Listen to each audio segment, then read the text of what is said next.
And here we are. It's 5 weeks since pressing day, and we have in front of us 10 gallons of cider fermented with an English cider yeast, and 10 gallons of cider fermented with a London ale yeast. All 20 gallons of cider have pretty much finished their primary fermentation. Original gravity was 1.040, and the current gravity is right about 1.001, 002-ish.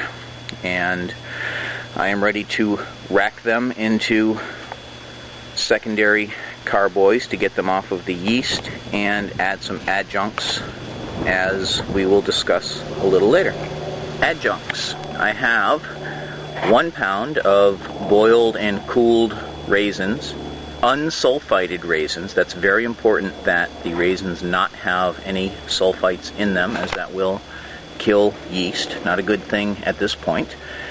And I have 12 pounds, roughly 1 gallon of apple blossom honey that I got from a local apiary, Warm Colors Apiary. No affiliation, I just figured I'd mention it. And we'll talk quantities in a moment. Alright, so I've transferred about 5 pounds of honey and a ½ pound of raisins to each of these clean and sanitized carboys, and I'm racking from the London ale yeast fermented carboys into these new carboys here. The quantity of honey and raisins that I added to each of these carboys, I am expecting to get about an extra 0.040-ish, maybe a little less of gravity, making the effective initial gravity about 1.080, which I'm hoping to give about a 9.5% alcohol content. That's pretty typical for a Cider style of cider, which is what this is. This is, some people might call this a New England style of cider. I would say that it is not entirely true to that form, but it's kind of along those lines with the same adjuncts and about the same alcohol content. And that's that for now. Okay, here's the 10 gallons of cider fermented with the English cider yeast. To recap, we're looking at about 1.040 original gravity, and down in the secondary I have put about 1.5 pounds of honey, which I expect will give me an effective original gravity of about 1.050, 1.054, somewhere in that rough area, for a expected final alcohol by volume of a little over 6%. Not too aggressive, but a little something extra to keep you warm. There's not much else to say about this process. I'm really kind of not doing a lot to these. I'm not really expecting a lot out of them, and that's fine. You don't have to make cider for the purpose of doing super fancy stuff. Sometimes cider is just cider, and looks like this cider is going to be just cider. Alright, it's the end of the day. Here's a recap. We have 10 gallons of cider fermented with an English cider yeast, and into each 5-gallon carboy I put about 1.5 pounds of honey, looking for a final alcohol by volume of about 6%. Nothing too strong, just enough to give it a little kick.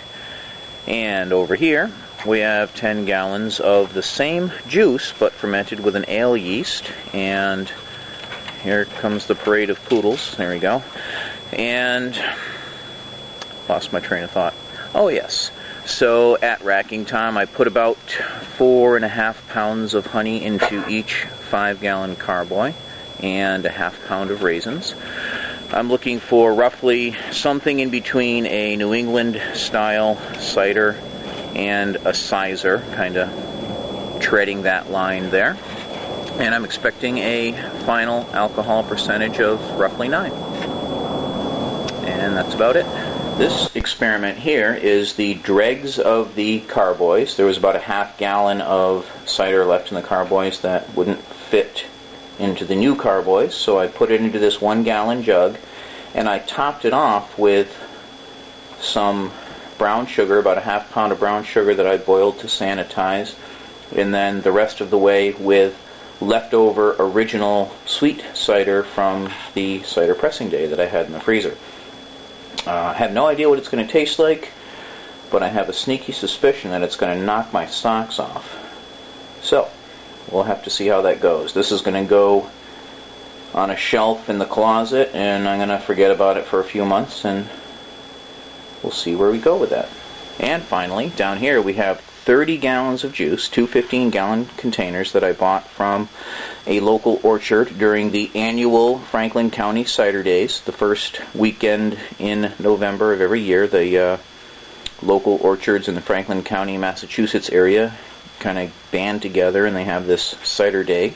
And one of the orchards sells their pressed juice to people like me who like to ferment it. So, what I'm going to be doing with this is probably early January, I'm going to rack it into carboys and let it finish fermenting out. I'm not going to add any adjuncts to it. I'm just going to let it go straight. The original gravity on each of these was somewhere between 0.55 and 0.65. And I will be kegging that and serving it on draft over the course of the year. I expect that I'm going to be very popular next year. So that's it. That's today's work. Thanks for watching.